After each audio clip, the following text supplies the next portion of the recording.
Eric Ouais. Monin, déjà bravo, félicitations.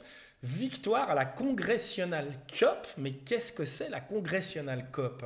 On a fêté le 60e anniversaire de la Congressional Cup, donc c'est quand même une régate très historique, la plus longue d'ailleurs, qui a été faite depuis 60 ans sans interruption.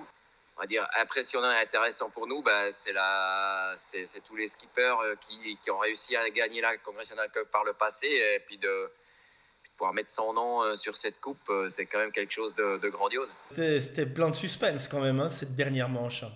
La tension était quand même très palpable sur l'eau.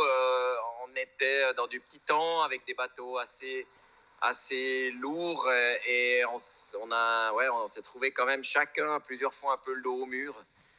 Et pour nous, heureusement, on a réussi vraiment à profiter de notre excellente vitesse, surtout au portant. Ça leur a mis une pression incroyable, et puis on a réussi à en profiter. Cette victoire, qu'est-ce qu'elle veut dire pour le reste de la saison? Vous allez en faire d'autres, des match race?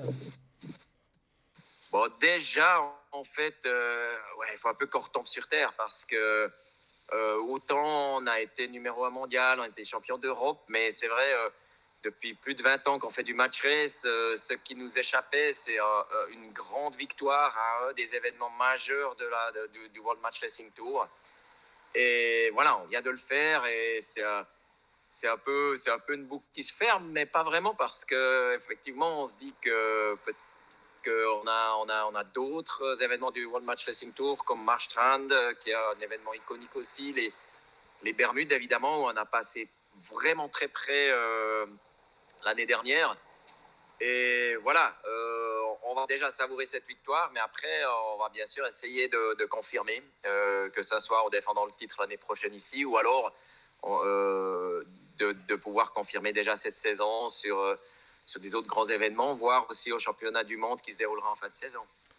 Une petite question de fond pour terminer, peut-être. Le World Match Racing Tour a changé, évidemment. Il y a une vingtaine d'années, c'était l'Accessit à l'America's Cup.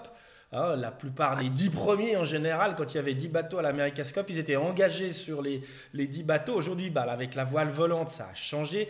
On n'a plus tout à fait besoin d'avoir les mêmes compétences. Il en faut d'autres pour gagner l'America's Cup.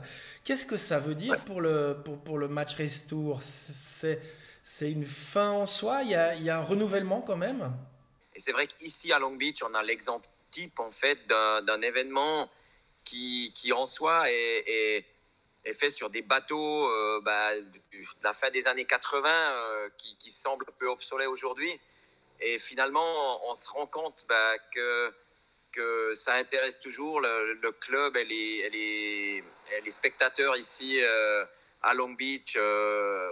Sont toujours tout aussi fans de ce genre de course. Et on voit que même si les bateaux vont pas vite, les courses peuvent être serrées, passionnantes, et avec des changements de leader. Et puis c'est vrai, ce qu'on a vu ici, et ce qu'on a eu la chance de faire lors de cette finale, c'est du vrai match racing, un peu au ralenti si on compare avec CLGP et la Coupe. Mais, euh, mais pour nous, c'est génial de faire de la voile comme ça, sur des bateaux, on va appeler ça maniable, pas dangereux. On a eu quelques touchettes sans vraies conséquences. Et on a pu aller vraiment naviguer le couteau entre les dents, et se faire des beaux duels sur l'eau.